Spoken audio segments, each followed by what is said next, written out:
नमस्कार विद्यार्थी मित्रांनो, तुमचं आपल्या या YouTube चॅनलमध्ये पुन्हा एकदा हार्दिक स्वागत। विद्यार्थी मित्रांनो, भरपूर विद्यार्थ्यांनी मला रेफर केलं, सर बेसिक क्रियांवर एखादा दोन व्हिडिओ बनवा।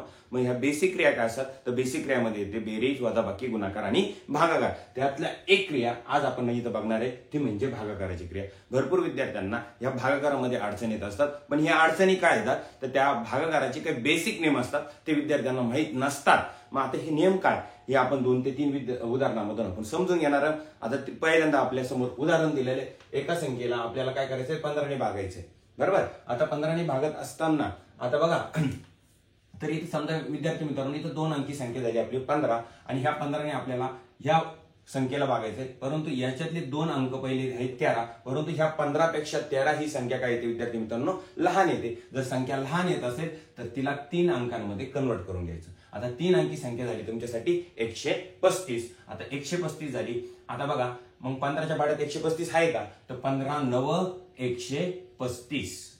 बघा विद्यार्थी मित्रांनो, आता वरच्या 135 मधून खालचे 135 गेले तर किती उरतात विद्यार्थी मित्रांनो, तर 0, बरोबर। आता 0 उरला, आता काय होतं बघा, आता जर वजाबाकी झाली, ह्या वजाबाकी नंतर प्रत्येक अंक आपल्याला एकदा काय भेटत असतो तर फ्री भेटत असतो। मग वरून आपल्याला एक अंक हा फ्री भेटला, परंतु तो फ्री भेटलेला आहे त्याच्यामध्ये आपलं कुठेही भागलेलं नाही, कारण का या 15 पेक्षा हा एक अंक लहान झाला। मग लहान जर झाला तर आपल्याला भागू शकत नाही, म्हणून आपल्याला काय करावं लागतं, वरून परत एक अंक घ्यावा लागतो। वरून घेतला आपण 3 अंक, ज्यावेळेस दुसरा अंक आपण वरून खाली घेतो त्याबद्दल आपल्याला वर काय द्यावा लागतो तर 0 द्यावा लागतो। परंतु परत असं झालं की 15 पेक्षा ही 13 ही संख्या परत अजून लहान झाली, परत आपल्याला काय होतं की 15 ने ह्या 13 ला परत भाग जात नाही। मग आपल्याला काय करावं लागतं, परत वरून एक संख्या अंकी घ्यावी लागते। ज्यावेळेस परत अंकी घेणार त्यावेळेस परत वर एक 0 द्यायचा। आता संख्या झाली तुमची परत एकदा 135। आता परत 15 9 135।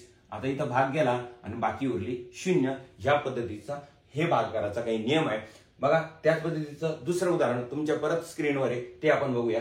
आता बघा 12 आणि इथली संख्या झाली 48। आता इथे 3 अंकी करण्याची गरज नाही, कारण 12 पेक्षा 48 मोठे। मग 12 चोक 48 झाला, याची बाकी उरली 0, वजाबाकी झाली 0। आता वरून आपल्याला एक संख्या परत एकदा फ्री भेटत असते आणि ती संख्या भेटली आपल्याला 0, परंतु 0 भेटल्यानंतर 12 ने 0 पुढे भाग जात नाही। मग आपल्याला काय करावं लागते, दुसरी संख्या कोणती भेटली विद्यार्थी मित्रांनो, 4। मग आता 4 भेटली, परंतु 4 ज्यावेळेस घेणार आपण दुसरी संख्या त्याबद्दल आपण काय करत असतो, वर एक 0 देत असतो परत एकदा, परंतु 12 पेक्षा 4 परत लहान झाली, आता भागत नाही। मग आपल्याला वरून परत आणखीन एक संख्या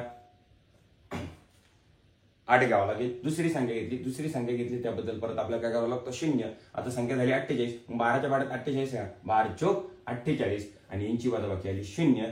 याच पद्धतीचं उदाहरण तुमच्या स्क्रीनवर आहे, याचं उत्तर तुम्हाला कमेंट बॉक्समध्ये द्यायचंय। जर तुम्हाला हे व्हिडिओ आवडला असेल तर आपल्या चॅनलला लाईक सबस्क्राईब नक्की करा। धन्यवाद विद्यार्थी मित्रांनो।